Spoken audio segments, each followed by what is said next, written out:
Петок, 16 јуни, кратки вести во 12 часот. Ке биде ли навистина до Петровден пуштена во употреба делницата Подмоле Охрид? Министерот за транспорт и врски Благој Бочварски денеска на увид на автопатската делница Кичево Охрид, заедно со директорот на јавното претпријатие за државни патишта ЕЈУ Рустеми. Инаку затворањето на патот Подмоле Охрид и пренасочувањето на сообраќајот по стариот пат Охрид Струга неодамна предизвика бурни реакции во јавноста. Локалната самоуправа заедно со туристичките работници и угостителскиот еснав испратија барање до владата и транспорт и врски за одложување на градежните зафати за септември.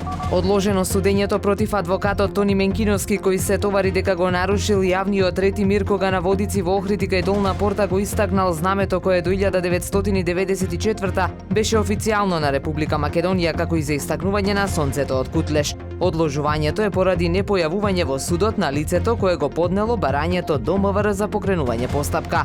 МВР не сака да научи дека во прекршочна постапка согласно закон мора да присуствува на судењата кои ги поднесува против граѓаните, изјави Менкиновски по одложеното рочиште и додаде дека не се чувствува виновен. Вели нема закон според кој можат нас македонците да не репресираат да не го истакнеме македонското знаме од Кутлеш. Инаку од утринава бројни охриѓани со знамиња беа пред основниот суд во Охрид во знак на поддршка на адвокатот Менкиновски.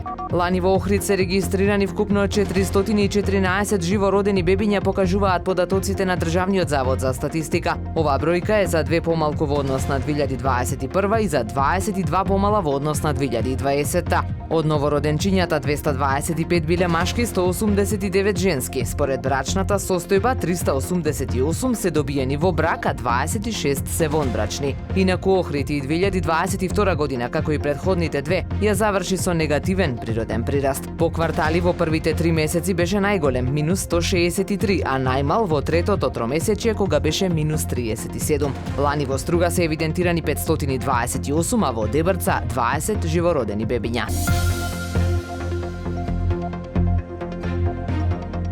Времето денес променливо облачно и нестабилно со услови за дожд. Максималната температура во Охрид до 21 степен. Повеќе информации на ohridpress.com.mk. Уредник и водител на вестите Даниела Спасик. Технички реализатор Реджеп Селман.